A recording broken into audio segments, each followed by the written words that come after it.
Hey there, boys and ghouls, and welcome back. The last time that we talked about this show, Atticus was searching for his missing father alongside Uncle George and Letitia. A letter his father had previously written led them to Ardham, but along the way they dealt with racism and packs of wild elder gods in the woods. They managed to reach Ardham, which turned out to be this massive manor where they were welcomed immediately. The end. The last time that I talked about this show, I also went very in-depth talking about the history of Lovecraft and how he related to racism, but don't worry, I won't be doing that again. I just don't have the constitution, man. If you want to know what I said, the link's on the thing, but otherwise you're good to stay here with me. I am Celine, that creature that lurks in the deepest, darkest depths of the internet. And today we're talking about the second episode of Lovecraft Country, Whitey's on the Moon. Before we get started, make sure that you subscribe to this channel and click that little bell thingy to get notified. I post regular movie reviews and gameplays, all with a horror theme to them. So trust me when I say that you won't want to miss what's coming.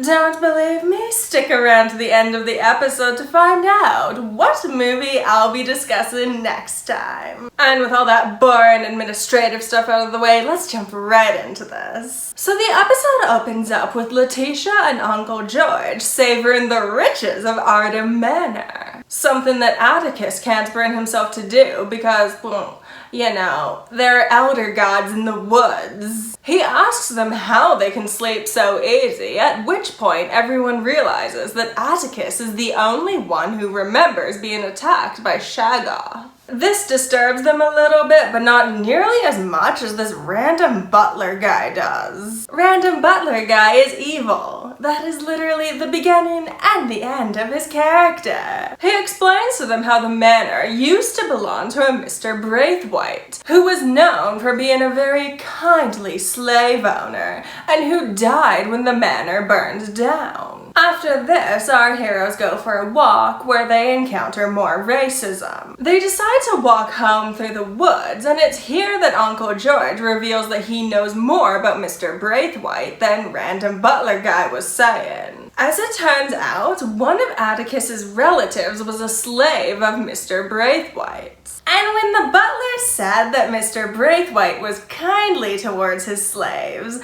what he meant was that he was particularly kindly towards pretty slave girls. When Ardham Manor burned down, Atticus's ancestor managed to escape, pregnant, making Atticus the sole remaining blood heir to Ardham Manor. Shortly after Uncle George explains all this, they're attacked by Shaggoth again, but fortunately, a gorgeous witch on a white horse shows up and rescues them, which I think is my favorite rescue team ever. The witch is named Christina Braithwaite, and she's the sole remaining female heir to Ardham Manor. But because she was born with a vagina, she's less important than Atticus. The only cool thing she can really do is, control the Shaggoth? Wait, what? The Elder Gods can be controlled with witchcraft? I really don't know how I feel about that. On the one hand, the whole point of the Elder Gods is that they are beyond human control. They are older than the human race itself. They are massive and powerful and terrible. When they decide to kill us, there will be nothing we can do to stop it.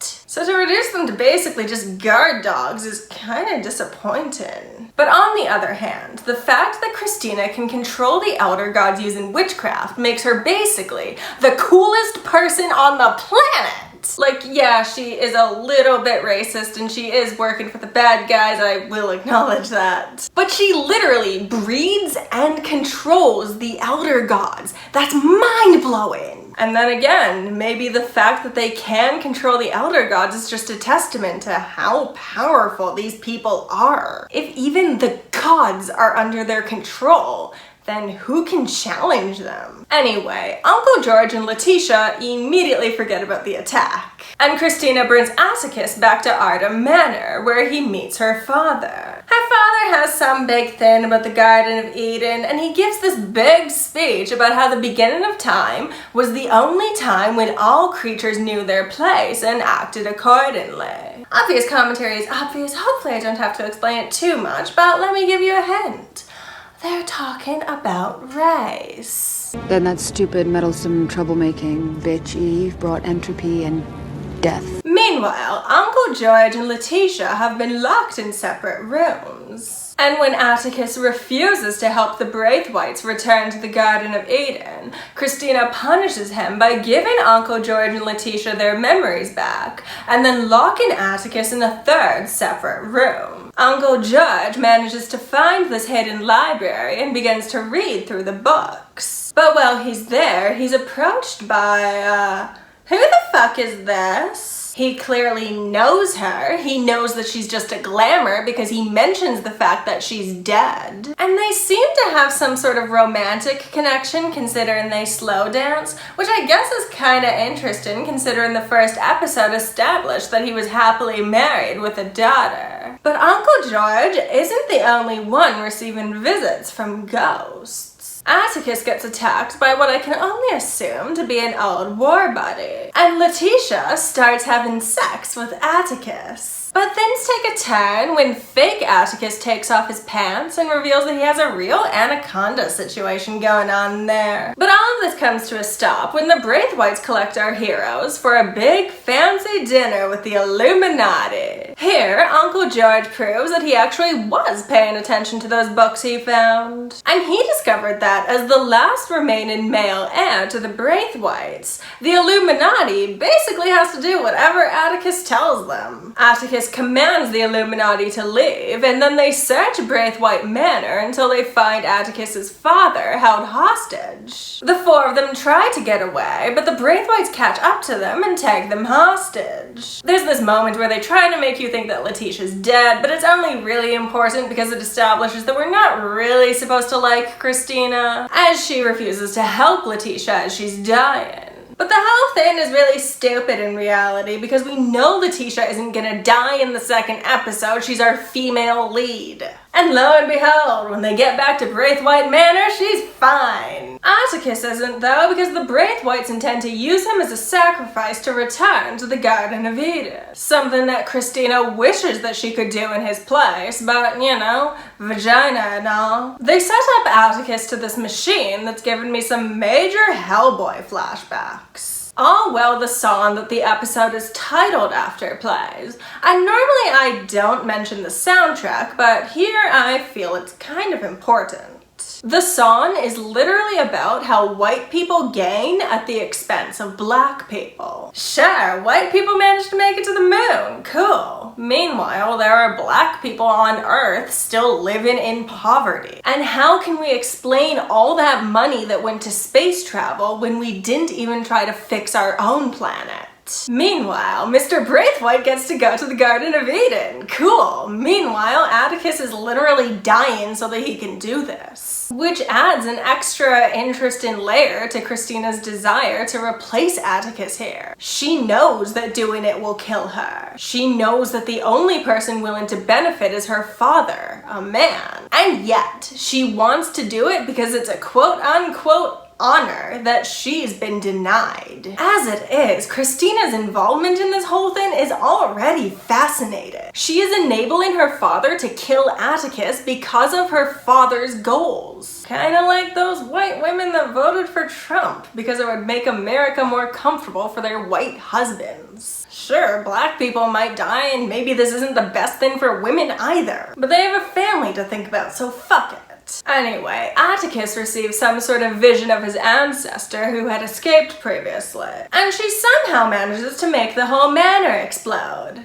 Again, Atticus gets out and he finds Letitia, Uncle George, and his father by the car, fortunately. But as it turns out, the injuries that Uncle George sustained when they were forcibly returned to Arden Manor were too severe and he ends up dying. The end. So all in all, was the second episode as strong as the first? I will say that this episode had its moments of being more confusing than the first one. The writers most definitely trust their audience. They aren't gonna hold your hand through this, and you are gonna need to do some work to figure it all out. But once you do figure out what's happening, it's actually pretty cool. I'm still enjoying the racial commentary here. I think they approach it in a very intelligent way. It isn't just random white people complaining about how much they hate black people, although there is some of that too. But the blacks are bad enough. They're smart, and they're not smart.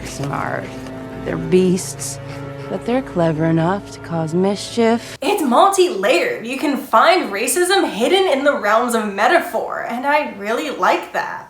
The manor exploding at the end did feel very climactic, to the point that I don't really know where they're gonna go from here. There are a couple of questions left, like who these people are and what's up with Christina. But the call to action in the first episode was the fact that Atticus's father was missing. So now that he's found, I guess we can just go home, right guys? I know by the time you're watching this episode, there's a good chance that all of these questions will have already been answered. But in review of this episode specifically, the choice to destroy Arda Manor in only the second episode felt odd. And like I said, I don't really know how I feel about the Elder Gods basically being pets in this universe. But I did really enjoy the play on memory that this episode introduced, especially as a Lovecraft fan. A lot of Lovecraft stories include this little detail that looking at the Elder Gods is such a horrible experience that you either go insane or your brain just blocks it out.